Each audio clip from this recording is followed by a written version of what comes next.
So today we'll start with capacitors basically.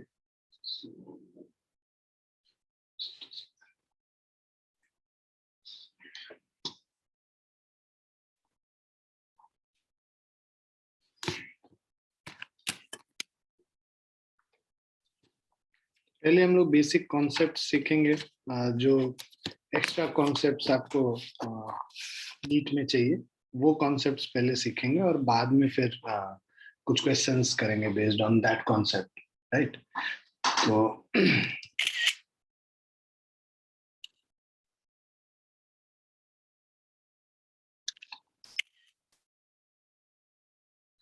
जो concepts हम लोगों ने नहीं किए हैं, जैसे स्फेरिकल कैपेसिटर का, तो सबसे पहले हम लोग स्फेरिकल कैपेसिटर के बारे में पढ़ेंगे।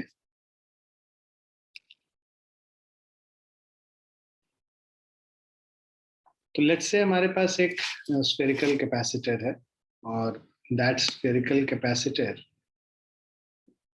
So that spherical capacitor has to surfaces. एक सरफेस है, ये जो स्फीयर है जो अंदर है, उसका जो रेडियस r1, ये तो ये अंदर वाला जो स्फीयर है ये पहला सरफेस है। हम लोगों को पता है कि दो चार्ज सरफेसेस जब एक दूसरे के पास होते हैं तो कैपेसिटर बनता है ना? पैरेलल प्लेट कैपेसिटर में वो दोनों प्लेन पैरेलल प्लेट्स होते थे, राइट? बड़े साइज के प्लेट्स होते थे और वो प्लेट्स पे चार्जेस होते थे और वो एक दूसरे के पास अगर हम लोग लेकर आते थे तो कैपेसिटर होता था। अब यहाँ पे क्या है, दो इस तरह के स्फेरिकल कंडक्टर्स हैं बेसिकली जिनके ऊपर चार्ज, एक स्फेरिकल कंडक्टर अंदर है और एक उसके बाहर। तो ये जो सेटअप होगा ये भी एक कैपेसिटर के तरह काम करता है, ठीक है? तो यहाँ पे दो स्फीयर्स हैं, एक इनर स्फीयर और आउटर स्फीयर। तो इनर स्फीयर जो है, इस स्फीयर का जो रेडियस है r1 है और बाहर वाले स्फीयर का रेडियस जो है r2, राइट? उसके अलावा तो ये बाहर वाला स्फीयर, ये जो आपको ये दिख रहा है ए वाला जो स्फीयर, राइट? तो there is a sphere B which is inside and a sphere A which is outside. अब हम लोगों का सब जो पर्पस है यहाँ पे स्फेरिकल कैपेसिटर में, इसके कैपेसिटेंस के बारे में पढ़ना कि इसका कितना कैपेसिटेंस हो। तो उसके लिए हम लोग क्या करते हैं, यहाँ पे एज्यूम करते हैं कि कोई पॉइंट P है, इस पॉइंट P पे हम लोग इलेक्ट्रिक फील्ड निकाल के देखते हैं कितना इलेक्ट्रिक फील्ड होगा। तो P पॉइंट पे जो इलेक्ट्रिक फील्ड होगा इस अंदर वाले स्फीयर की वजह से, that will B outside towards radially outwards, right? और अंदर वाले स्फीयर पे जो चार्ज हमने दिया है +q दिया है और आउटर स्फीयर पे जो चार्ज हमने दिया है वो -q दिया है। दोनों सरफेसेस पे अलग अलग चार्ज होना चाहिए, मतलब सेम मैग्नीट्यूड का बट ऑपोजिट पोलैरिटी का। That's how capacitor works. Now अगर हम लोग ये गॉसियन सरफेस बनाते हैं passing through P, so draw Gaussian surface, spherical Gaussian surface,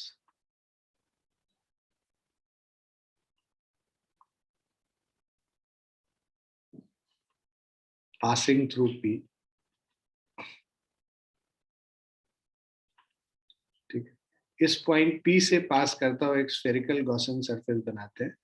इसके थ्रू जो फ्लक्स होगा phi, this is closed integral of E dot ds, right?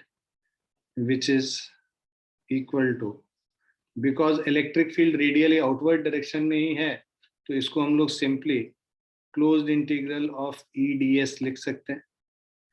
अब इलेक्ट्रिक फील्ड हमें पता है कि इस पूरे स्फीयर पे जो रेडियस स्मॉल r का जो स्फीयर है, ये डॉटेड लाइन से जो हम रिप्रेजेंट कर रहे हैं, पूरे सरफेस पे इलेक्ट्रिक फील्ड कांस्टेंट होगा, उसको बाहर ले सकते हैं और surface integral of ds which is equal to E into surface integral of ds निकालोगे तो this is total surface area, that is 4 pi r square.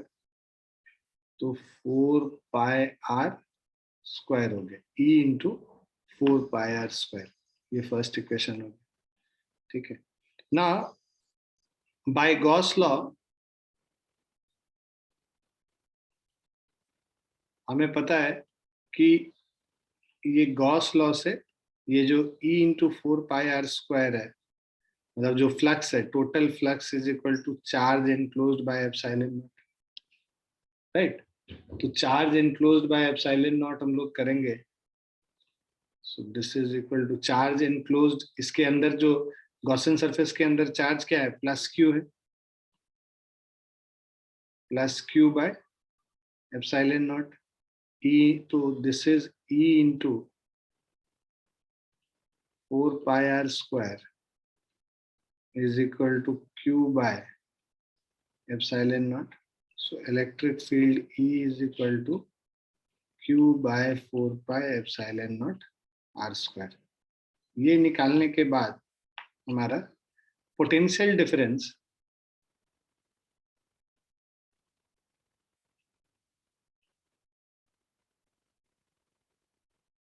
Potential difference between two conductors, so this is VB minus VA, VB minus VA is equal to, है ना, capital V is VB minus VA, that is, इसको हम लोग कहीं कभी कभी V plus minus V negative, जो positive वाला चार्ज है उसका पोटेंशियल, और नेगेटिव वाले को V माइनस से लिख रहे हैं, तो ये देखो V प्लस और V माइनस लिखा हुआ नहीं यहाँ पे, वो उसी के लिए लिखा हुआ। This is V plus minus V negative is equal to minus of E dot D R, और इसका जो लिमिट लेंगे ये A टू B जाएगा, so this is equal to minus of integral, ये A टू B मतलब R1 to, basically A to B जाते हैं, VB माइनस VA है, सो दिस इज R2 से R1 तक, R2 टू R1, E का value डाल देंगे Q by 4 pi epsilon naught R² dr। अब इसको इंटीग्रेट करेंगे तो माइनस ऑफ 1/r² का इंटीग्रेशन होता है r to the power -2 plus 1 by -2 plus 1, -1/r हो जाएगा, so this is minus q by 4 pi epsilon naught small r, और इंटीग्रल R2 से R1, upper limit minus minus plus हो गया, upper limit minus lower limit, मतलब q by 4 pi epsilon naught 1/r1 minus 1/r2, so this is q by 4 pi epsilon naught r2 minus r1 divided by r1 r2। Please यहां तक लिख लो पहले फटाफट।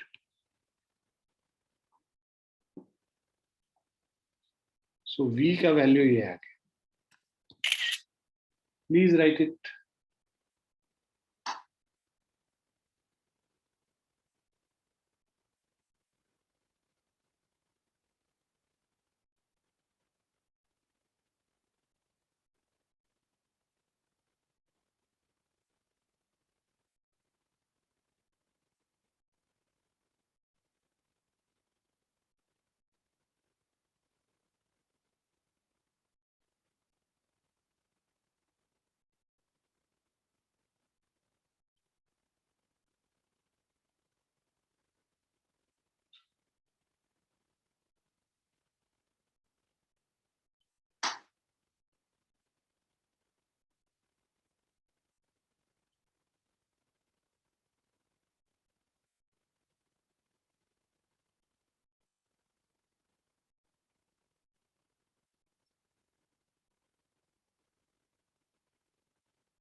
लिख लिया बच्चों सबने? Yes sir. अब इसके आगे अगर हम लोग चलते हैं तो हम लोगों ने v निकाला, v is equal to q into R2 minus R1 divided by 4 pi epsilon naught R1 R2। अब जो कैपेसिटेंस है C is equal to Q upon V होता है, so Q upon Q times R2 minus R1 divided by 4 pi epsilon naught R1 R2 cancel हो गया, तो this is 4 pi epsilon naught R1 R2 divided by R2 minus R1. So this is the capacitance of a spherical capacitor. तो spherical capacitor का capacitance 4 pi epsilon naught R1 R2 upon R2 minus R1. So this is the capacitance for a spherical capacitor. अब इसमें special cases अगर हम लोग देखते हैं, पहला है आइसोलेटेड स्फीयर का।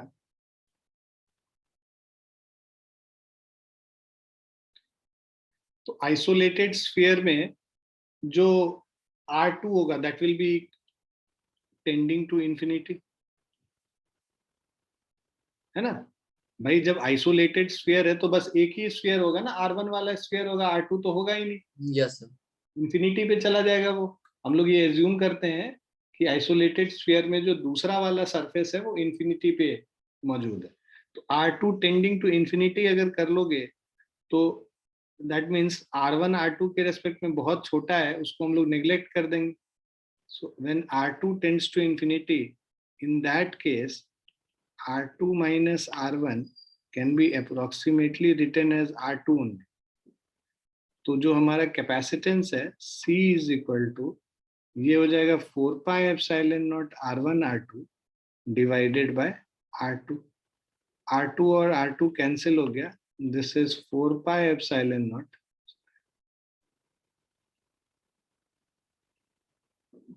4 पाई एप्सिलॉन नॉट R1 हो गया। तो ये तो हम लोगों ने पढ़ा ही है, आइसोलेटेड स्फीयर का capacitance 4 pi epsilon naught R1 होता है। तो C is equal to 4 pi epsilon naught R1 for an isolated sphere.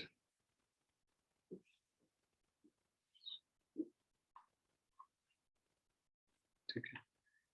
दूसरा स्पेशल केस, इसी को अगर हम लोग पैरेलल प्लेट कैपेसिटर में देखें,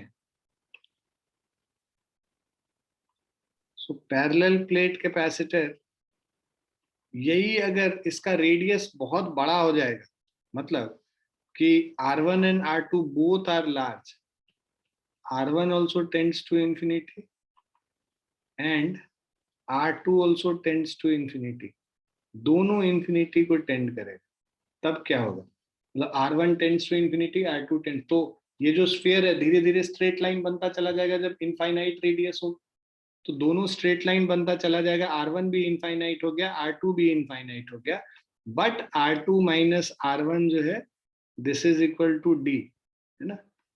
तो अब हम लोग इसमें सब्स्टिट्यूट कर लें अगर, तो हमारे पास R1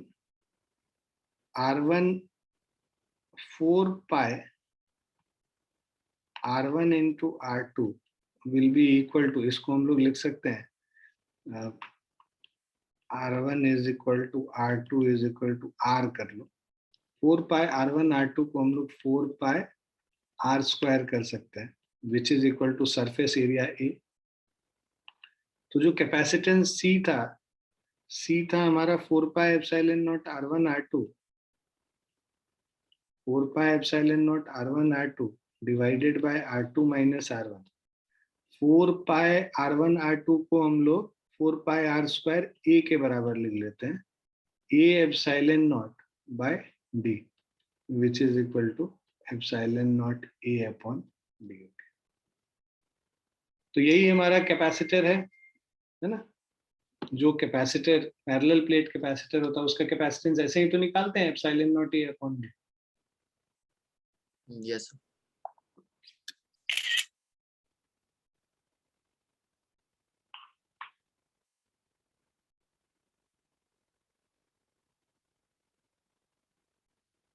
फटाफट लिख लो इसको।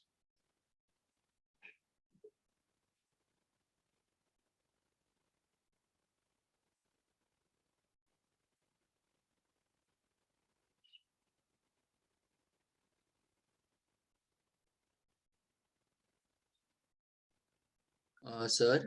हाँ जी। सर ये वाला फॉर्मूला और पैरेलल प्लेट का है जो वो सेम है ना?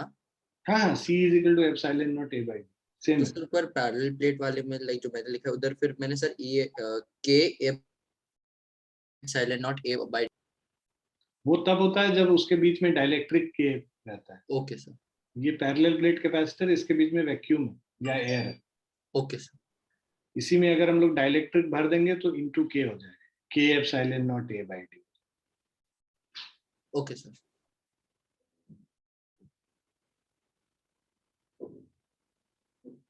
लिख लिया बच्चों? Yes sir. 1 minute, sir. या प्लीज राइट।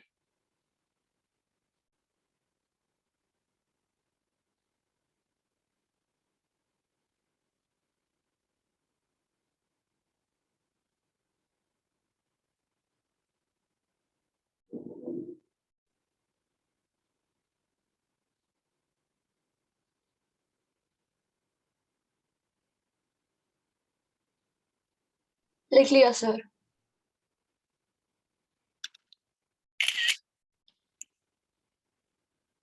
स्फेरिकल कैपेसिटर तो कर लिया हम लोगों ने।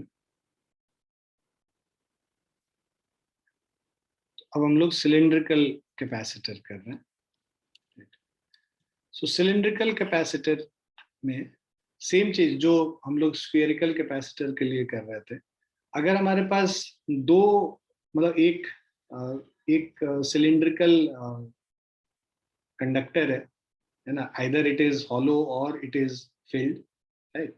तो ये कंडक्टर के ऊपर जो भी चार्ज होगा ये सारे इसके सरफेस पे आ गया। लेट से प्लस क्यू चार्ज इसके ऊपर हम लोग डालते हैं, और दूसरा एक हॉलो सिलेंडर लेते हैं जस्ट उसके आउटसाइड, है ना, और उसके ऊपर चार्ज हम लोग माइनस क्यू डाल देते हैं। तो अंदर वाले पे चार्ज प्लस क्यू हो गया, बाहर वाले पे चार्ज माइनस क्यू हो गया। तो ये जो सेटअप है इसको हम लोग सिलिंड्रिकल कैपेसिटर कहते हैं। अब इस सिलिंड्रिकल कैपेसिटर का मान लो लेंथ L है, length of this cylindrical capacitor is L. Now if the length is large, then in that case all the electric field which is there between this inner cylinder and outer cylinder, that will be going radially outwards, right? तो अब हम लोग को अगर मान लो किसी point P पे electric field निकालना है तो हम लोग एक गॉसन सरफेस बनाते हैं। That Gaussian surface itself is in cylindrical shape, right? अब इस Gaussian surface के अंदर जितना चार्ज स्टोर्ड है वो हम लोग लेंगे, राइट। तो हम लोग ये एज्यूम कर लेते हैं ये जो Gaussian surface है इसमें जो इसका जो लेंथ है, इसका लेंथ x है इस Gaussian surface का, मतलब हाइट जो है x है, और रेडियस जो है इसका स्मॉल r हो गया, राइट। तो for a cylindrical capacitor, the flux phi will be equal to E dot ds closed integral, which is equal to E dot ds का ये क्लोज इंटीग्रल, E जो है कांस्टेंट होगा हर इसके जो कर्व सरफेस पे इलेक्ट्रिक फील्ड हर point पे same होगा, और इसीलिए उसको बाहर कर लिया है। अब ds इसका मतलब देखो फ्लक्स किसके थ्रू पास कर रहा है, फ्लक्स बस जो इसका कर्व्ड सरफेस है उसी के थ्रू इलेक्ट्रिक फील्ड पास करेगा। तो जो एरिया लेंगे वो कर्व्ड सरफेस एरिया ही हम लोग कंसीडर करेंगे। all these electric field lines are basically perpendicular to the curved surface, but ये जो क्रॉस सेक्शन है उसके तो पैरेलल होगा इलेक्ट्रिक फील्ड, तो उसके थ्रू कुछ भी पास नहीं करेगा, तो वो एरिया हम लोग नहीं कंसिडर करेंगे। तो electric field E into 2πr into x, where x is the length of this, right? So E into 2πr into x, ये हमारा फ्लक्स फाई हो गया, right? और चार्ज इनक्लोज्ड कितना होगा कि मान लो टोटल चार्ज लेंथ L पे जो दिया हुआ है वो कैपिटल Q दिया हुआ है, तो Q upon L is charge per unit length into x will give you the charge enclosed. Did you understand? For the whole length of the cylinder, the total charge is Q. तो charge per unit length निकाल लिया Q by L करके, और x length के अंदर मतलब इस पूरे के अंदर कितना चार्ज होगा इस वाले जो एनक्लोज्ड है इस गॉसन सरफेस के, that charge will be Q by L into x. This is clear to everyone? Yes. Clear? So from Gauss law,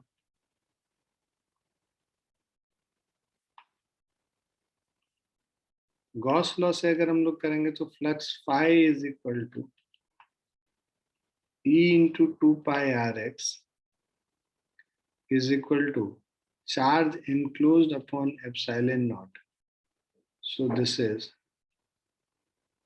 Qx by epsilon naught L. So जो इलेक्ट्रिक फील्ड होगा E is equal to Qx by 2π epsilon naught x R into L. X और x cancel हो गए. So this is Q by 2π epsilon naught R into L. लिख लिया बच्चों यहाँ तक? This is equation 1. यहाँ तक लिख लो, फिर मैं स्लाइड चेंज करूंगा.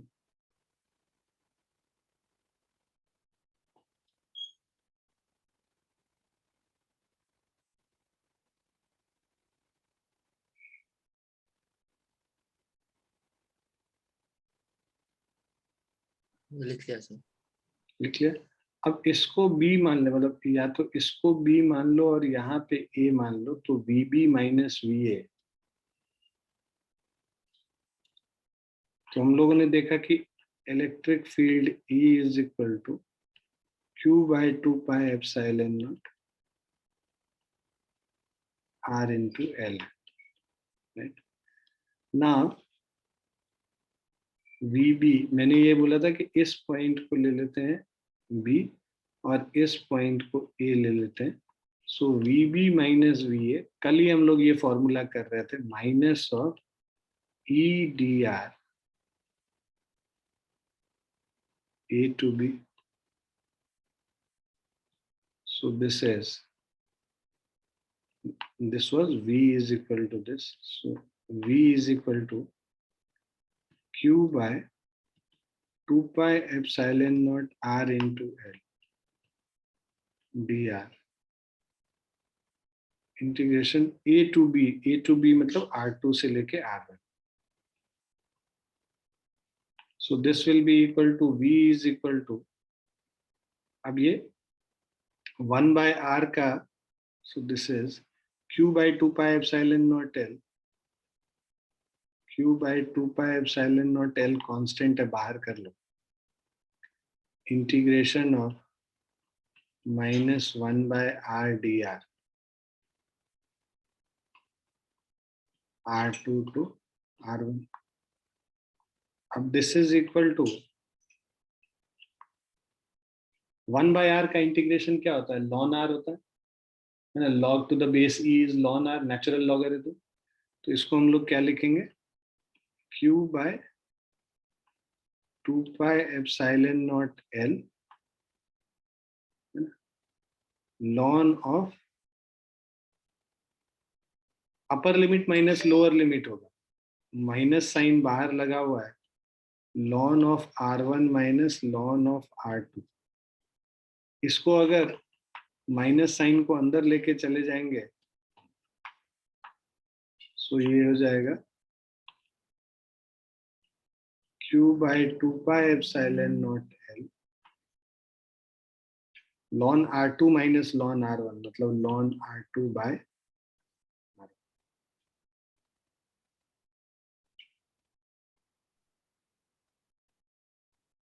ठीक है, ये हो गया हमारा V।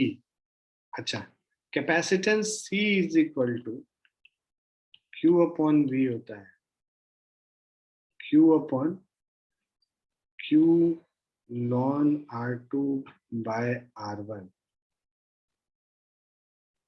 2 pi epsilon naught L। Q और Q कैंसिल हो गया, सो जो कैपेसिटेंस है C, this is 2 pi epsilon naught L divided by ln R2 by R1। ये कैपेसिटेंस का फॉर्मूला होता है सिलिंड्रिकल कैपेसिटर के लिए।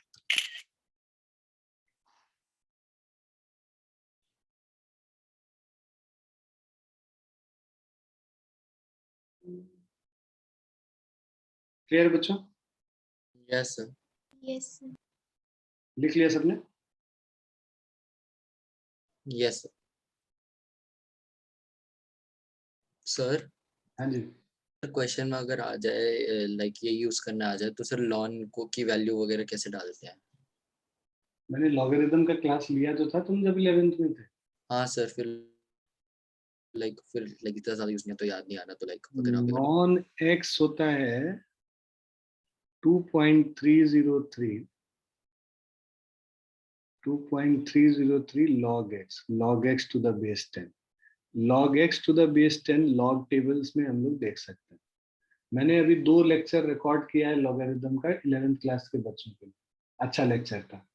ओके तो मैं वो तुमसे शेयर कर लूंगा, उसको देख लेंगे, समझ में ओके आएगा क्या करते हैं लोग।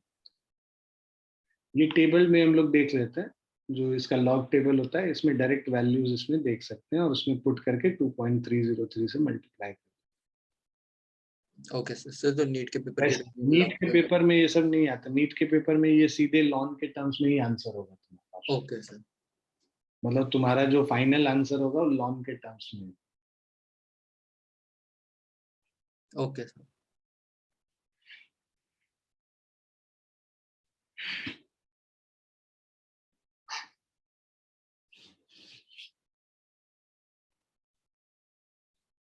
लिख लिया बच्चों?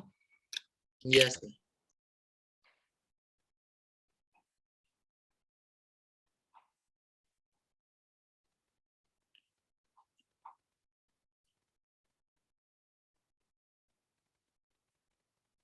Let us do one example. Before that, before doing this example, दो और चीज फटाफट कर ले हम लोग, सीरीज कॉम्बिनेशन और पैरेलल कॉम्बिनेशन। सो सीरीज कॉम्बिनेशन,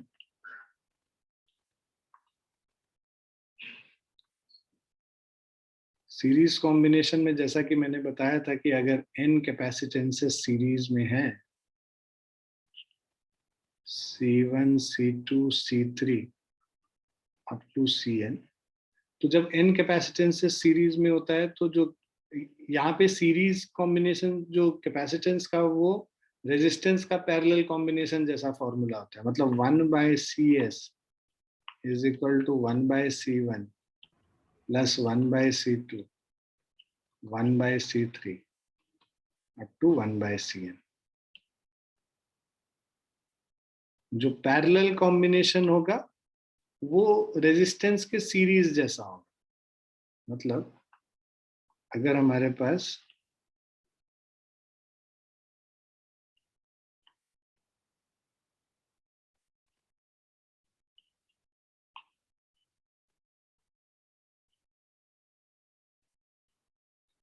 C1 है, C2 है and so on up to Cn है, और यहाँ पे पैरेलल कॉम्बिनेशन का इक्विवेलेंट कैपेसिटेंस निकालना है। This is C1 plus C2 plus C3 up to Cn। और क्या कॉन्सेप्ट पढ़ा था कि सीरीज कॉम्बिनेशन में charge on each capacitor is same. इस पे भी क्यू होगा, इस पे भी क्यू होगा, इस पे भी क्यू होगा, इस पे भी क्यू। तो सीरीज कॉम्बिनेशन में पहला पॉइंट हम लोगों ने पढ़ा, charge on each capacitor is same.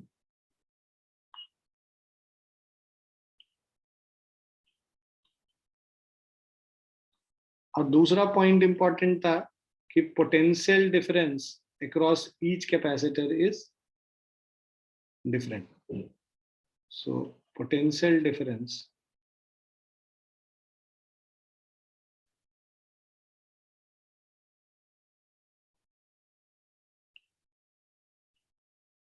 through each capacitor is different। ये हम लोगों ने पढ़ा भी है। तो पोटेंशियल डिफरेंस डिफरेंट है, मतलब इसके अक्रॉस V1 होगा, मान लो इसके अक्रॉस V2 है, इसके अक्रॉस V3 होगा, इसके अक्रॉस Vn होगा। तो कैपेसिटर पे डिपेंड करेगा, कैपेसिटेंस पे, उसके कैपेसिटर के कैपेसिटेंस के वैल्यू पे डिपेंड करेगा कि उसके अक्रॉस कितना पोटेंशियल डिफरेंस है। यहाँ पे उल्टा है, इन सभी के अक्रॉस, क्योंकि ये सेम पॉइंट से कनेक्टेड है, potential difference across each of them will be same, but charges on each of these will be different, and this will be equal to the total charge which is being supplied by the source। Battery जितना charge supply कर रहा है, मान लो Q charge supply कर रहा है, तो वो Q charge is equal to Q1 plus Q2 plus Q3। So first point is potential difference across each capacitor is same in parallel।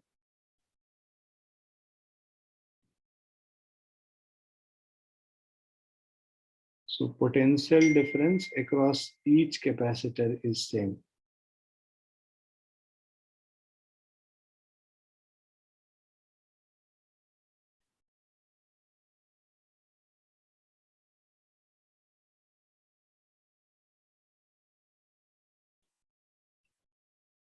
So potential difference across each capacitor is same, and charge on each,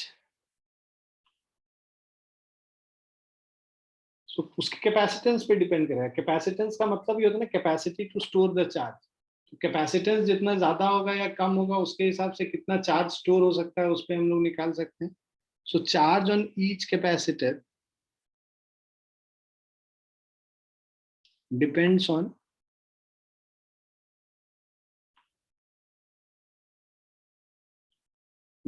on the value of capacitor, value of its capacitance।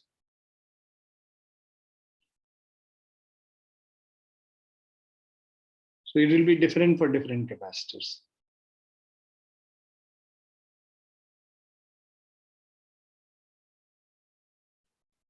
And hence it is different for different capacitors।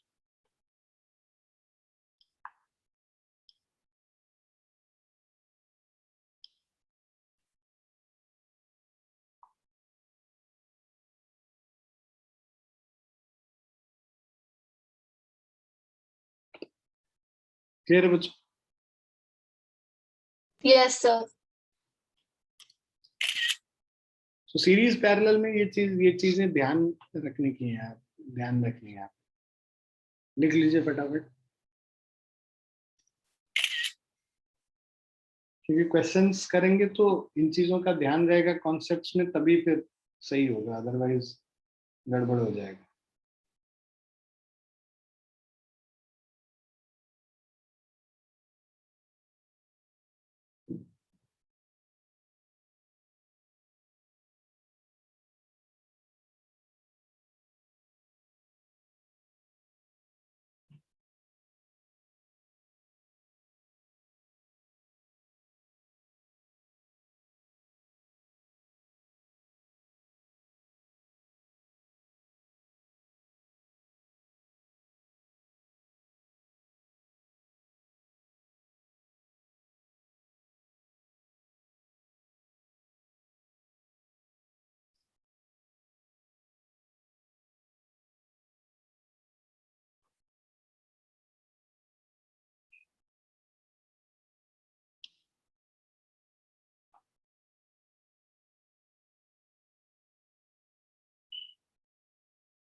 लिख लिया बच्चों? Yes, sir.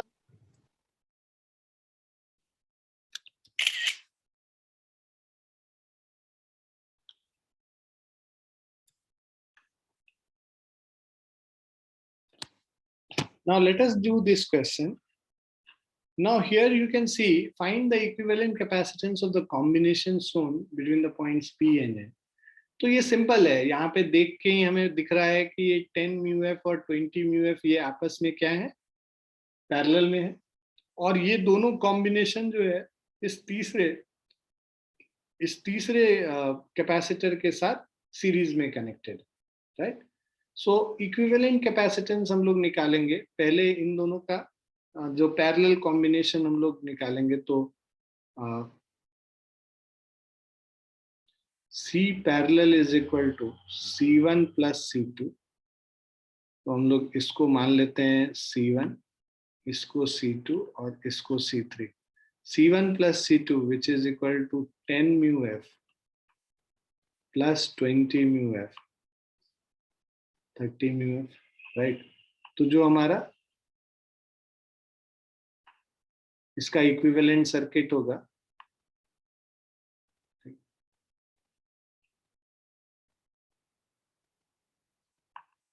अब ये दोनों जो parallel में connected था उसको हम लोगों ने सिंगल रेजिस्टर से, इस दोनों C1 C2 को, इसको हम लोगों ने सिंगल रेजिस्टर से रिप्लेस कर दिया, so which is CP that is 30 μF, और जो C3 है ये 30 μF ऑलरेडी दिया हुआ, राइट?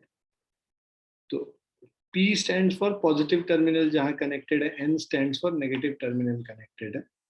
अब हम लोग को इन दोनों का इक्विवेलेंट कैपेसिटेंस निकालना है, तो इक्विवेलेंट कैपेसिटेंस मतलब 1/C इक्विवेलेंट, बिकॉज ये दोनों सीरीज में है, ये जो पैरेलल कॉम्बिनेशन था और थर्ड वाला जो है सीरीज में है, 1/CP प्लस 1/C3, इसको वैल्यू निकाल लेंगे 1/30 प्लस 1/30 2/30 1/15.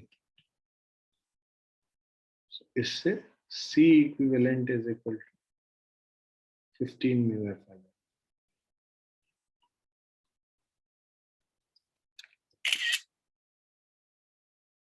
हम लोगों ने क्यों ये एग्जाम्पल किया है ये समझना जरूरी है. बेसिकली हम लोगों ने ये एग्जाम्पल इसलिए किया है क्योंकि ये दिखाने के लिए, ये तो सिंपल सामने सामने दिख रहा है तो हम लोग निकाल सकते. जहां पे सामने सामने नहीं दिखता है वहां पे क्या करें, मेन चीज ये है ना. नीट में जो हम लोग को CBSE से अलग पढ़ना है, CBSE वालों में ऐसा कोई क्वेश्चन नहीं आएगा जिसमें सामने सामने नहीं दिखता. थोड़े क्वेश्चंस होते हैं बट वहां पे हम लोग उसको कर सकते हैं. जहां सामने सामने नहीं दिखता है वहां पे हम लोग कैसे अप्रोच करेंगे, that's what we are going to learn today in today's class. Charge distribution करके हम लोग करते हैं, और this will set a tone for you to understand the Kirchhoff's law when we do the current electricity. वहां पे भी same चीजें आती हैं, यहाँ पे चार्ज डिस्ट्रीब्यूशन होता है, वहां करंट डिस्ट्रीब्यूशन होता है. तो यू विल फाइंड कि जितने भी ये सर्किट हम लोग करते हैं कैपेसिटेंस वाले, that is very similar to resistance वाले सर्किट, क्योंकि कैपेसिटेंस में जैसे चार्ज का डिस्ट्रीब्यूशन है, रेजिस्टेंस में उसी तरह जो है करंट का डिस्ट्रीब्यूशन होता है, राइट? तो ये तो लिख लिया सबने? यस. अब देखो इक्विवेलेंट कैपेसिटेंस हम लोग कैसे निकालेंगे, इसका ये है. सो जो इक्विवेलेंट कैपेसिटेंस है, जो भी हम लोगों ने अभी तक यूज किया है, we have used series parallel combination to solve the above example, जो अभी एग्जांपल किया. Sometimes it may not be easy to find the equivalent capacitance of a combination using the equation for series parallel combination. We cannot visualize that what is in series and what is in parallel. So we may then use the general method. Which was applied to derive the equivalent capacitance in series and parallel combination. For any given combination, one may proceed as follows. तो हम लोग step wise मैं दिखाऊंगा कि किस तरह से हम लोग प्रोसीड करेंगे जहां पे कि हमें सीरीज पैरेलल कॉम्बिनेशन का नहीं दिखता है. सो लेट्स से हमारे पास इस तरह का एक कॉम्बिनेशन, राइट? इस तरह का कॉम्बिनेशन, इसको भी हम देख के हम बता सकते हैं, बट वो एक मेथड सिखाने के लिए तुमको ये किया गया है है ना, इस फॉर्मूला इस एग्जाम्पल को लिया गया, राइट। तो इस एग्जाम्पल में हम लोग ये देख रहे हैं कि आइडेंटिफाई द टू, अब मान लो इसका इक्विवेलेंट कैपेसिटेंस निकालने बोला है, जो ये आपको फिगर दिख रहा है। तो इसमें क्या है कि तुमको identify the 2 point between which the equivalent capacitance is to be calculated, तुमको बोल दिया है कि इन दोनों पॉइंट्स के बीच में इक्विवेलेंट कैपेसिटेंस निकाल। So call any of them as P and other as N, जो 2 पॉइंट के अबाउट इक्विवेलेंट कैपेसिटेंस, जैसे तुम लोग याद होगा 10th क्लास में बोल देते थे कि भाई इक्विवेलेंट रेजिस्टेंस A और B के बीच में निकाल, right, between any 2 points A and B। तो यहाँ 2 पॉइंट दिया, उनको हमने P और N नाम दिया। P और N नाम देने का पर्पस है, P को हम लोग positive terminal of the battery से कनेक्ट कर देंगे और N को negative terminal of the battery से कनेक्ट कर देंगे। ये इमेजिनरी बैटरीज है। So call any of them positive and other as negative. Second step में हम लोग क्या करते हैं, connect mentally a battery between P and N, है ना। हम लोग मेंटली एक कनेक्ट कर देते हैं बैटरी P और N के अक्रॉस। यहाँ पे हम लोगों ने कनेक्ट कर दिया एक बैटरी, जिसका पॉजिटिव टर्मिनल P से लगा दिया और नेगेटिव टर्मिनल N से लगा दिया, with positive terminal connected to P and the negative terminal connected to N. Send a charge plus Q from the positive terminal of the battery and minus Q from the negative terminal of the battery. तो P से यहाँ पे हम लोगों ने एक battery connect किया, ठीक है, जिसका पॉजिटिव हमने P से, नेगेटिव यहाँ से, इसके थ्रू हम लोगों ने क्या भेजा, प्लस Q चार्ज भेजा, और जो नेगेटिव टर्मिनल वो क्या करता है, माइनस Q चार्ज भेजता है इधर, राइट। तो प्लस Q चार्ज भेजेगा तो ये वाला जो टर्मिनल है इसका, कैपेसिटर के 2 प्लेट्स है ना, एक प्लेट, इस वाले प्लेट पे प्लस Q चार्ज आ गया, और ये जो माइनस Q चार्ज भेजा हम लोगों ने, ये माइनस Q चार्ज 2 पार्ट में बटेगा, वो अभी हम लोग देखेंगे। तो नेगेटिव चार्ज जो है ये वाला, देखो ये नेगेटिव टर्मिनल 2 प्लेट से कनेक्टेड है, C2 के प्लेट से, और यहाँ सी थ्रू के भी ये वाले प्लेट से कनेक्टेड है, नेगेटिव टर्मिनल दोनों से कनेक्टेड है, तो मतलब 2 पार्ट में बढ़ जाएगा, राइट। सो अब ये जो प्लस Q आया, हमें पता है कि कभी भी 2 कैपेसिटर है, अगर उसके एक टर्मिनल पे प्लस Q आता है एक फेस पे, तो दूसरा जो ऑपोजिट फेस पे है उस पे हमेशा ऑपोजिट चार्ज आएगा, माइनस। ये तो पता है, हम लोगों ने पढ़ा था, राइट। सो बेसिकली क्या है कि जो हम लोग का चार्ज डिस्ट्रीब्यूशन है वो हम लोग को इसके बाद लिखना है। तो ये स्टेप 2 हो गया। स्टेप 2 में हम लोगों ने बस ये किया कि भाई प्लस Q इधर जा रहा है और माइनस Q इधर जा रहा है, यहां तक किया। थर्ड स्टेप में हम लोग क्या करते हैं, write the charges appearing on each of the plates of the capacitor, the charge conservation principle में be used, the facing surface of a capacitor will always have equal and opposite charges, जो मैं अभी बता रहा था, जो 2 faces होते हैं कैपेसिटर के, इन दोनों फेसेस पे इक्वल ऑपोजिट चार्ज होता है। इस पे प्लस Q है तो यहाँ पे क्या होगा, minus Q। Assume variables Q1 Q2 etcetera for charges wherever needed. तो जहां पे हम लोग को वेरिएबल इंट्रोड्यूस करना है वो वेरिएबल भी हम लोग इंट्रोड्यूस करेंगे। अब ये पॉजिटिव है, ये नेगेटिव है, हम लोगों ने पहले, मैं इस पे करके साथ में दिखा देता हूँ, उस पे जो लिखा हुआ है वो कंफ्यूजन, तुमको ये नहीं समझ में आएगा कि शुरू कहाँ से करें। ये पॉजिटिव था, ये नेगेटिव था, मैंने इस टर्मिनल पे प्लस Q डाल दिया और यहाँ पे आके माइनस Q आया। अब ये माइनस Q 2 पार्ट में बटेगा, राइट। अब हम लोग एज्यूम कर लेते हैं कि इस पे जो आ रहा है ना, वो आ रहा है माइनस Q1।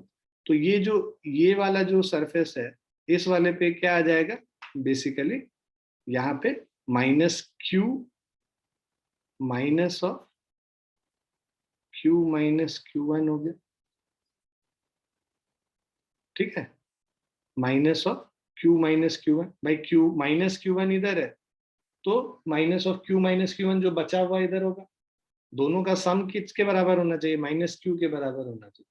अगर वैसे नहीं समझ में आ रहा है, ये सोचो ये प्लस Q है, यहाँ पे आ गया माइनस Q, ठीक है। अब देखो ये जो प्लेट है ना, ये जो इन प्लेट्स का नाम दिया गया है, देखो A2 है, इस प्लेट को A3 कह रहे हैं और इस प्लेट को A5 कह रहे हैं। तो A2, A3 और A5 ये क्या है, एक आइसोलेटेड सिस्टम है, इससे कोई भी वायर तो नहीं कनेक्टेड है ना, बस यही तीनों आपस में कनेक्टेड है। तुम अगर सोचो, ये जो A3 है जो A2 है और जो A5 है, ये हो गया A5, ये हो गया तुम्हारा A3 और ये हो गया A2, ये तीनों बस आपस में जुड़े हुए हैं, इनसे और कोई वायर तो बाहर से जुड़ा हुआ है नहीं, they are isolated, right, isolated है, तो इन पे जो तीनों मिला के जो चार्ज होगा ना वो हमेशा जीरो होगा। आइसोलेटेड सिस्टम पे चार्ज हमेशा जीरो होता है, तो आइसोलेटेड सिस्टम पे चार्ज जीरो होना है, तो इस पे अगर मैंने बोल दिया है कि यहाँ पे बिकॉज ये प्लस क्यू के ऑपोजिट वाला साइड है, तो ये यहाँ पे आ गया माइनस क्यू, इस पे माइनस क्यू आ गया। अब इस पे अगर हम लोग मान लेते हैं Q1, तो इस वाला जो टर्मिनल है, इस टर्मिनल पे इन दोनों का ऑपोजिट, मतलब जो सम है इन दोनों का, मान लो इस पे x है, तो Q1 minus Q plus x is equal to 0 होना होगा आइसोलेटेड सिस्टम का। तो x किसके बराबर हो जाएगा, Q माइनस Q1 के बराबर हो जाएगा। तो यहाँ पे जो चार्ज आ गया वो Q माइनस Q1 आ गया। तो यहाँ पे देखो इस पे लिखा भी है A3 पे जो चार्ज है वो Q माइनस Q1। तो हम लोगों ने यहाँ पे plus of Q minus Q1 कर दिया, राइट, और ये माइनस Q है, यहाँ पे प्लस ऑफ Q1 कर दिया। ये प्लस Q1 है तो ये माइनस Q1 है, ये ऐसे भी हम लोगों ने देख लिया था, और ये प्लस Q माइनस Q1 है, ये minus of Q minus Q1 है। तो हम लोगों का ये पूरा चार्ज डिस्ट्रीब्यूशन हो गया। चार्ज डिस्ट्रीब्यूशन कैसे हुआ, सबको समझ में आया? Yes sir. Yes, sir. Yes, sir. ठीक है, डिम्पल आ गया आपको? Yes, sir. आगे. हाँ, तो जब ये चार्ज डिस्ट्रीब्यूशन हम लोग कर दिया, अब हमारा स्टेप है, स्टेप 3 इज टू पोटेंशियल को कैसे हम लोग बांटे, ठीक है, यहाँ पे कैपेसिटेंस में। तो अब पोटेंशियल के लिए हम लोग क्या करते हैं, तो ये हम लोगों ने चार्ज डिस्ट्रीब्यूशन कर लिया, थर्ड स्टेप हम लोग अचीव कर लिए। फोर्थ स्टेप है हमारा, take the potential of the negative terminal n to be 0। हमेशा पोटेंशियल जो है नेगेटिव टर्मिनल का, मान लो अब हम लोगों ने इसको कनेक्ट किया है, ठीक है, यहाँ पे नेगेटिव टर्मिनल पे पोटेंशियल 0 मानते हमेशा। तुम आगे जो किरचॉफ्स लॉ भी करोगे ना, नेगेटिव टर्मिनल का पोटेंशियल 0 मान, उसके रेस्पेक्ट में फिर हम लोग करते हैं। तो ये 0 हो गया, तो अगर ये इसका पोटेंशियल डिफरेंस V है, मतलब बैटरी का EMF V है, तो ये तुम्हारा प्लस और माइनस है, तो यहाँ पे क्या आ जाएगा, V आ जाएगा। ये 0 है तो ये V आएगा ना, दोनों के बीच में पोटेंशियल डिफरेंस V है, राइट। तो ये 0 हो गया, यहाँ पे देखो ये V हो गया, राइट। अब हम लोग को जो कह रहा है कि take the potential of the negative terminal n to be 0 and that of the positive terminal P to be V. Write the potential of each of the plates if necessary. Assume variables V1, V2, etc. अब कह रहा है हर plate का potential लिखो, potential. तो अब हम लोग मान लेते हैं, देखो ये तीनों प्लेट्स एक ही पॉइंट, एक ही साथ कनेक्टेड है ना। ये वाला जो प्लेट है A3, ये वाला जो प्लेट है जिसको A2 कह रहे हैं, और ये वाला जो प्लेट है जिसको हम लोग A5 कह रहे हैं, दे आर कनेक्टेड टुगेदर। अगर दे आर कनेक्टेड टुगेदर तो इन सब का पोटेंशियल एक ही होगा। मान लो पोटेंशियल V1 है, तो इस प्लेट पे पोटेंशियल V1 हो गया, इस प्लेट पे पोटेंशियल V1 हो गया, और इस प्लेट पे भी पोटेंशियल V1 हो गया। तीनों एक ही वायर से कनेक्टेड है, इसीलिए। क्लियर है बच्चों? यस। Yes, sir. अच्छा, अब ये 0 है, तो ये वाला एंड 0 हो गया, इधर वाला एंड भी 0 हो गया, और ये तो इसके अक्रॉस अगर हम लोग को पोटेंशियल डिफरेंस देखना है, तो पोटेंशियल डिफरेंस क्या हो जाएगा, V माइनस V1 हो जाएगा। C2 के अक्रॉस पोटेंशियल डिफरेंस देखना है तो वो V1 होगा, सॉरी। और C3 के अक्रॉस भी पोटेंशियल डिफरेंस अगर देखना है तो वो भी V1 होगा ना बच्चों? Yes. अब तो ये स्टेप हम लोग ने कर लिया कि भाई नेसेसरी वेरिएबल्स के साथ हर एक कैपेसिटर के जो प्लेट्स हैं वहां पे तुम लोगों ने पोटेंशियल हम लोगों ने लिख लिया, राइट। पोटेंशियल लिखने के बाद नेक्स्ट स्टेप जो हम लोग करेंगे, next step is write the capacitor equation Q is equal to CV for each capacitor. हम लोग कैपेसिटर के जो इक्वेशन है Q is equal to CV, ये सारे कैपेसिटर्स के लिए एक एक करके लिखते हैं। Eliminate Q1, Q2 and V1, V2, ये सब जो वेरिएबल हम लोग लाए हैं जैसे हमें तो क्वेश्चन में बस Q और V पता है ना भाई, Q1 तो पता नहीं है, V1 भी नहीं पता है, तो उनको एलिमिनेट करना हो, राइट। तो अब हमारे पास जो पहला जो इक्वेशन आता है, हमारे पास 3 कैपेसिटर्स है, ये C1, C2 और C3। तो C1 के लिए इक्वेशन लिखोगे तो क्या लिखोगे, जो इसके अक्रॉस जो चार्ज है, charge Q is equal to capacitance C1 into V1 minus V।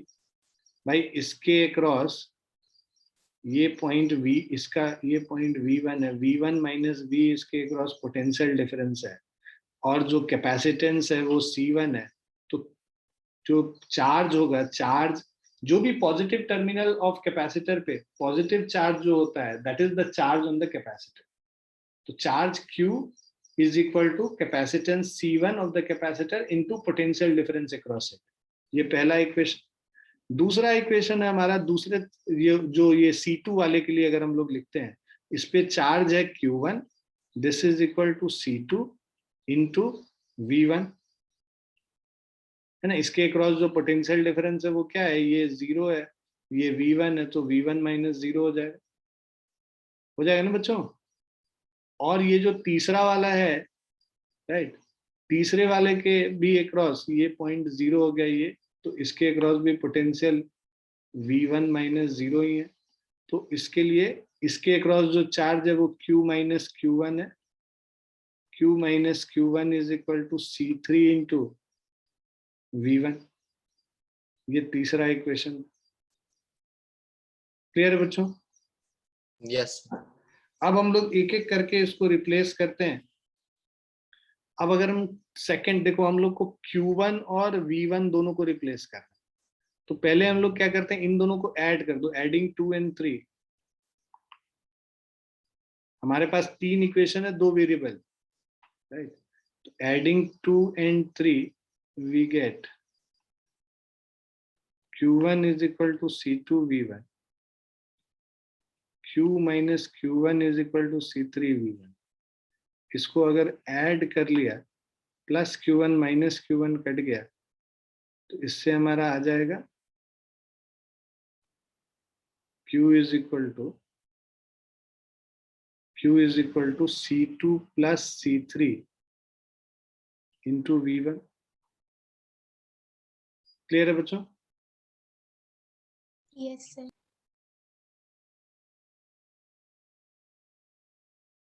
अब इसको हम लोग ये सब्स्टिट्यूशन से कर लो। अब ये जो फोर्थ इक्वेशन है, फ्रॉम 4,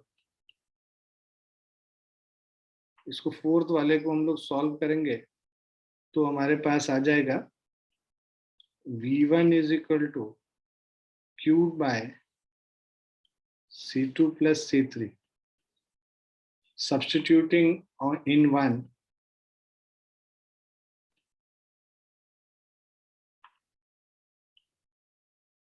V1 का वैल्यू इसमें हम लोग डाल देते हैं।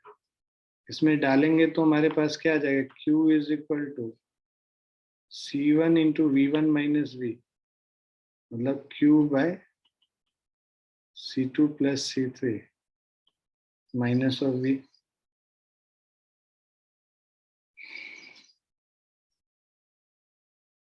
ठीक है बच्चों? यस। अब हम लोग इसको C1 को इधर ले आओ, मतलब Q by C1 is equal to Q by C2 plus C3 minus V। तो इससे हमारा V का वैल्यू आएगा Q by C2 plus C3। कुछ गड़बड़ आ रहा है। V1 minus V, Q by C।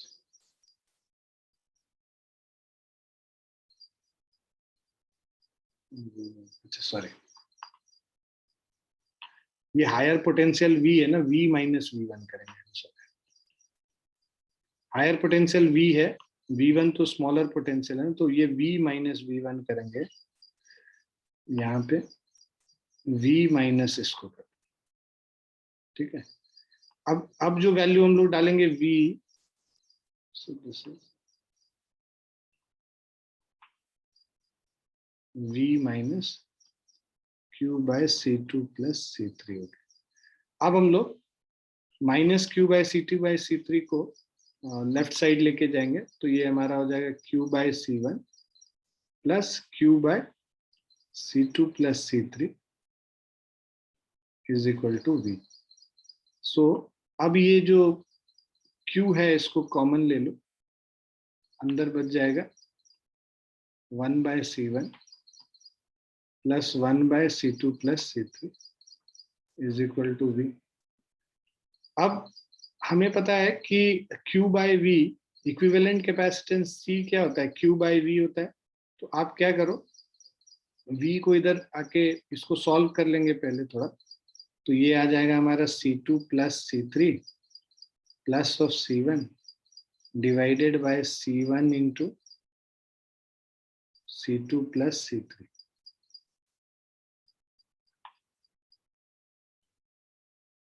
Is equal to V। यहां तक लिख लिया आप लोगों ने? Yes sir. सो अब जो हमारा जो वैल्यू है, जो सबने लिख लिया? 1 minute, sir.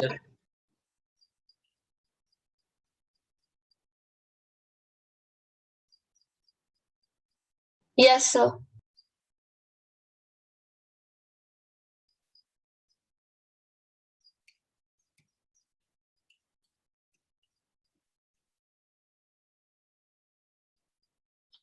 तो अब अगर हम लोग देखें यहाँ पे, हम लोगों ने वैल्यू लिखा था V इज इक्वल टू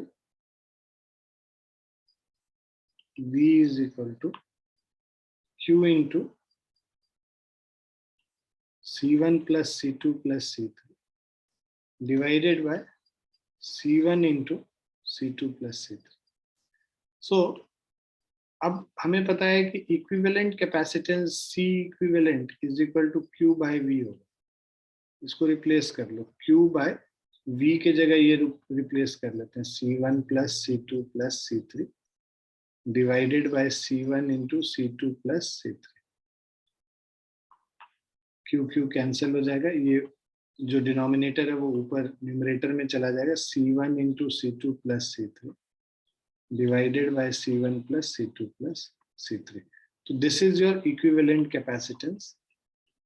ये हम लोग तब यूज करते हैं जब हमें वैल्यूज पता नहीं होती हैं,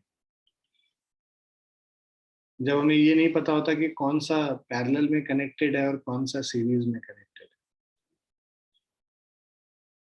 वैसे ये क्वेश्चन में ऐसा नहीं है, इस क्वेश्चन में हम लोग को पता चल सकता है कि कौन सा सीरीज में कैसे पैरेलल में, बट ये मेथड सिखाने के लिए ये किया है।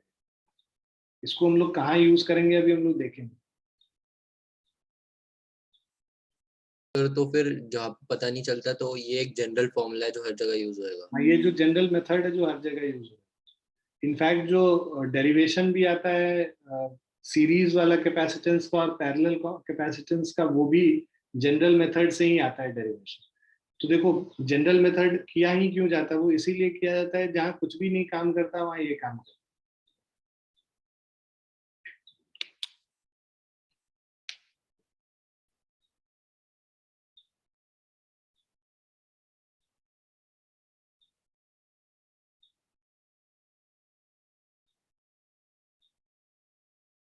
और सीखना ये भी जरूरी है, क्योंकि ये कॉन्सेप्ट सीखोगे तो फिर आगे किरचॉफ्स लॉ तुमको आसान लगेगा, और अभी इसको नहीं सीखोगे तो it will be difficult for you to understand Kirchhoff's law.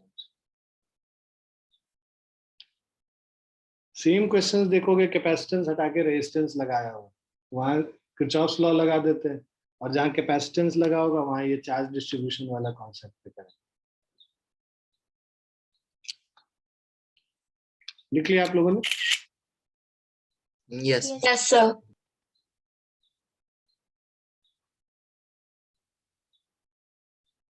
अब कुछ एग्जांपल्स करते हैं, जो बेसिक स्टार्ट करते हैं examples, right.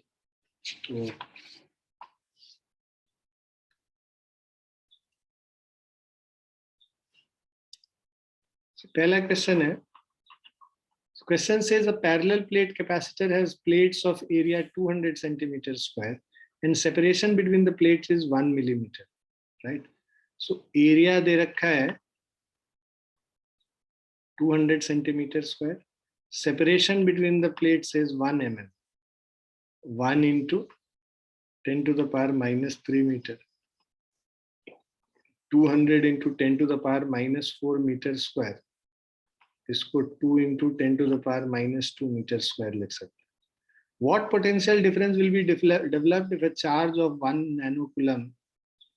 So charge Q is equal to 1 nanocoulomb 1 into 10 to the power minus 9 coulomb. हमें V निकालना है, ठीक है? Is given to the capacitor. Now, if the plate separation is not increased to 2 mm, what will be the new potential difference? तो पहले तो तुम capacitance निकाल लो. कैपेसिटेंस पैरेलल प्लेट कैपेसिटर का epsilon naught A upon D होता है. ये formula use करेंगे. Epsilon naught A upon D means 8.85 into 10 to the power minus 12. Area of cross section 2 into 10 to the power minus 2 और D हो गया 1 into 10 to the power minus 3. ये values put कर लेंगे यहाँ पे, राइट? सो ये हमारा आ जाएगा 8.85 into 2 17.7. तो ये -14 + 3 -11 है और -10 हो जाएगा. 1.77 into 10 to the power minus 10 coulomb हो गया, ठीक है? अब सॉरी फराड हो, ठीक है? अब C जब निकल गया, अब हम लोग को V निकालना है. सो हमें पता है Q is equal to CV होता है. C is equal to V is equal to Q by C हो जाएगा. V is equal to Q by C हो गया. वैल्यूज पुट करेंगे Q और C का. Q का वैल्यू है 1 into 10 to the power minus 9 और this is 1.77 into 10 to the power minus 10. So 10 by 1.77 5.64 हो जाएगा. 5.649 5.65 वोल्ट्स. ये पोटेंशियल डिफरेंस आ गया. अब देखो यहाँ पे V is equal to Q by C और हमें पता है C is equal to epsilon naught A upon D. मतलब C is inversely proportional to D. अब कह रहा plate separation is now increase to 2 mm. 1 mm से 2 mm कर दिया, डबल कर दिया प्लेट सेपरेशन. तो कैपेसिटेंस क्या हो जाएगा? हाफ हो जाएगा. Since D is doubled, C will become half. ठीक है ना? जब कैपेसिटेंस हाफ हो गया, अच्छा, और V क्या है? Q बाय C है. V क्या है? Q बाय C है. इनवर्सली प्रोपोर्शनल है. यहाँ पे भी V is inversely proportional to C. अब C को जब हाफ किए तो V क्या हो जाएगा? डबल हो जाएगा. ठीक है? तो पोटेंशियल हमारा डबल हो जाएगा. पोटेंशियल डबल हो गया मतलब क्या हो गया? 5.65 into 2 that is 11.3 volts.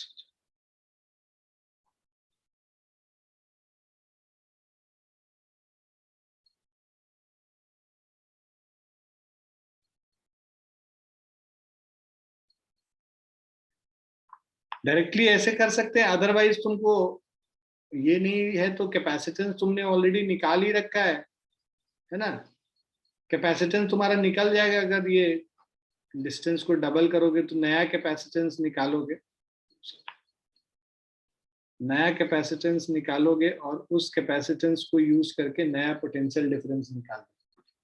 Directly formula से भी कर सकते हैं, बट ये थोड़ा सा आसान है तुम्हारे लिए, मतलब समय बचेगा तुम्हारा.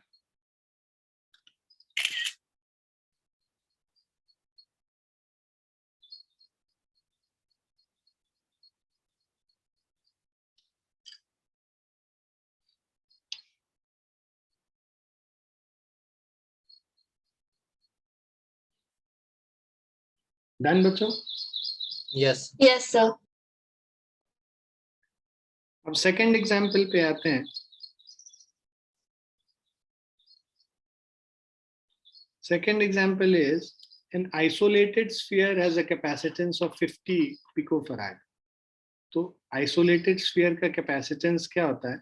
4 pi epsilon naught r होता है, अगर याद हो तुम्हें, है ना? So isolated sphere का capacitance 4 pi epsilon naught r है. Capacitance 50 picofarad है. 50 into 10 to the power minus 12 is equal to 4 pi epsilon naught into r हो गया. So r is equal to 50 into 10 to the power minus 12 by 4 pi epsilon naught. 4 pi epsilon naught 1 by 4 pi epsilon naught 9 into 10 to the power 9 होता है, into 50 into 10 to the power minus 12, right? 90 into 54 50 हो गया, और 12 9 minus 3 हो गया, 0.45 हो गया इसका रेडियस, 0.45 मीटर और 45 सेंटीमीटर. ये तो ए पार्ट हो गया. दूसरा कह रहा है how much charge should be placed on it to raise its potential to 10 to the power 4 volt. तो अब तुम्हें कैपेसिटेंस पता है, ठीक है? कैपेसिटेंस हम लोग को दे रखा है C is equal to 50 into 10 to the power minus 2 12 farad. उसके बाद how much charge should be placed, V is equal to 10 to the power 4 volt. Charge Q is equal to C into V होगा, 50 into 10 to the power minus 12 into 10 to the power 4 कर देंगे. 10 to the power minus 8 मतलब 5 into 10 to the power minus 7 coulomb या 0.5 micro coulomb लिख सकते हैं.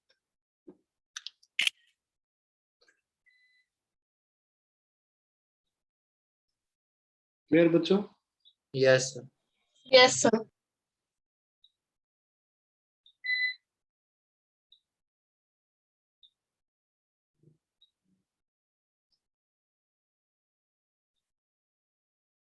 Yes.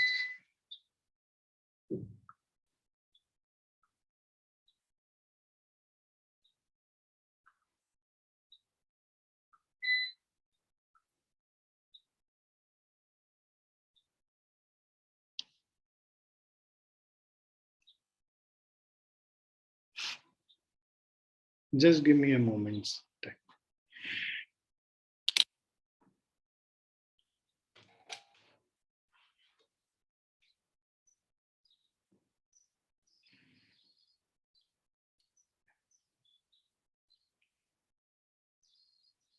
लिख लिया ना आप लोगों ने? Yes. Yes, sir.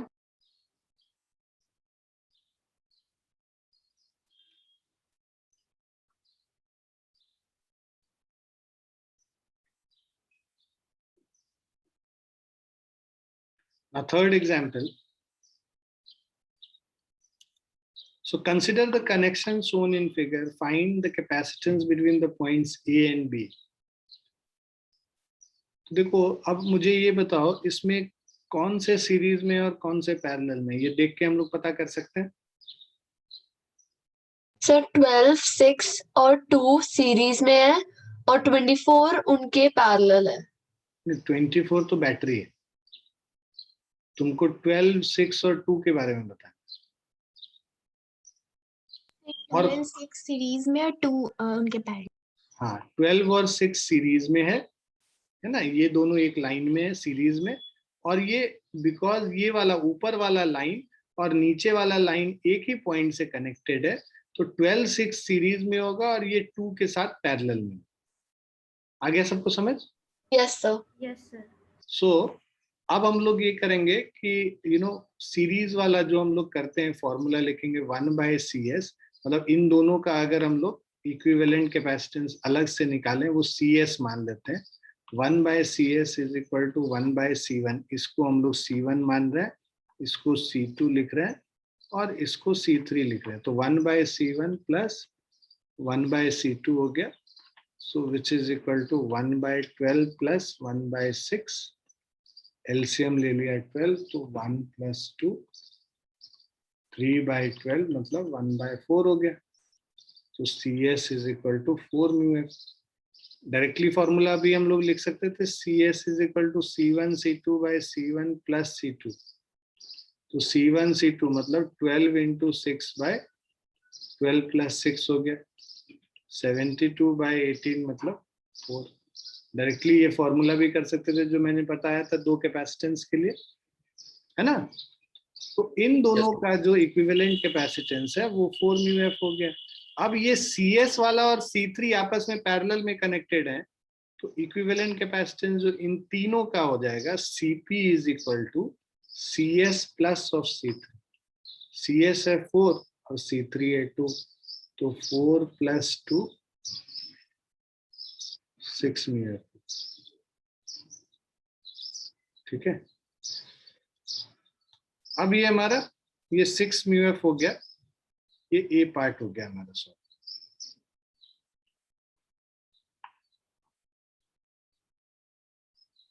B part है find the charges on the 3 capacitors.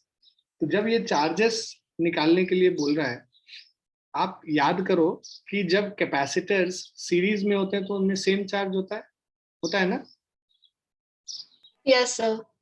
Right.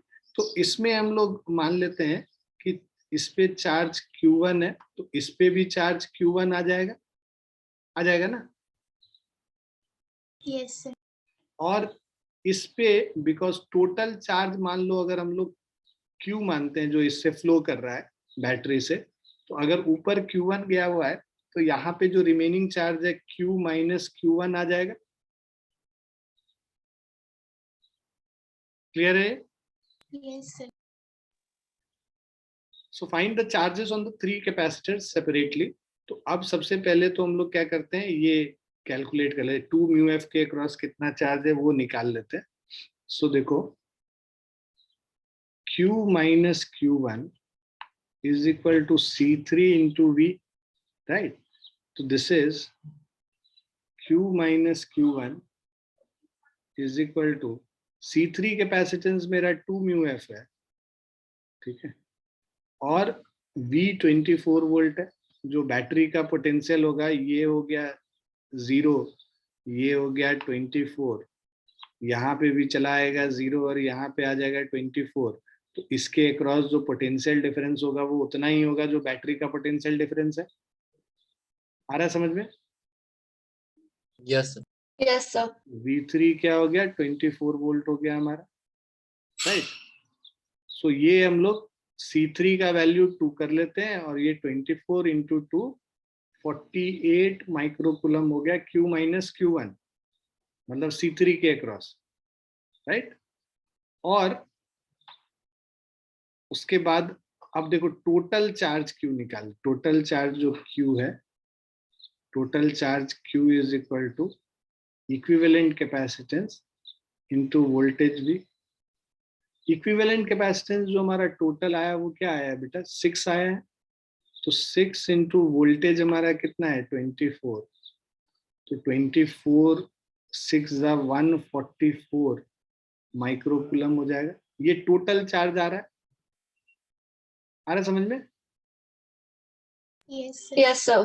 Yes sir. तो अब Q1 कितना होगा, Q1 होगा 144 माइनस ऑफ ये जो रिमेनिंग Q माइनस Q1 चला गया है C3 पे, जो बचा हुआ चार्ज है वो Q1 होगा 144 माइनस 48 कर लेंगे, मतलब ये चार्ज दो पार्ट में डिस्ट्रीब्यूट हो रहा है ना, एक Q1 और एक Q minus Q1। Q minus Q1 already तुमने निकाल रखा है, तो Q1 क्या हो जाएगा 144 minus 48 that is equal to 96 mu. Clear है बच्चों? Yes sir.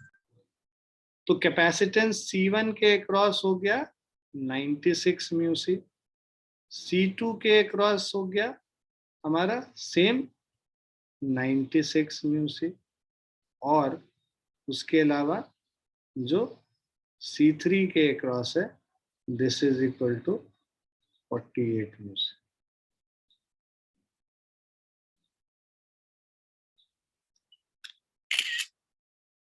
क्लियर बच्चों? यस। Yes sir.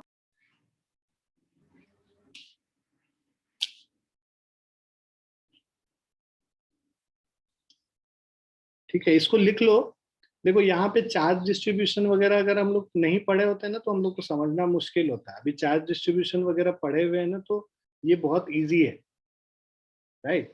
तो चार्ज डिस्ट्रीब्यूशन जो सीखा है उसको दोबारा जाके घर पे एक बार खुद से करके देखना, और इस क्वेश्चन को भी वैसे बना के देखना कि आता है क्या तुम्हारा आंसर। तुम्हारा होमवर्क यही है, ठीक है Okay, बच्चों।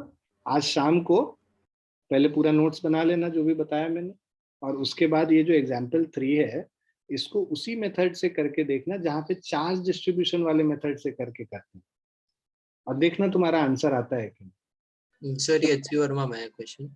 हाँ ये अच्छे वर्मा में क्वेश्चन।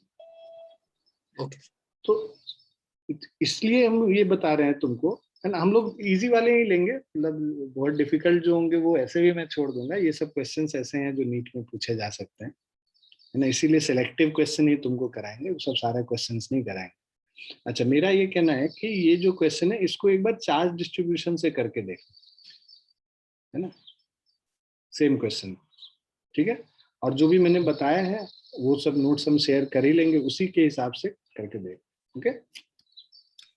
ओके आपकी डीपीपी वगैरह भेजते रहेंगे अभी इस हफ्ते, तुम्हारी छुट्टी वुट्टी है तो उसमें थोड़ा बहुत बनाना डीपीपी वगैरह, टच में रहो, ठीक है। Okay bye, take care everyone. Thank you, sir. Thank you, sir. Yes, sir.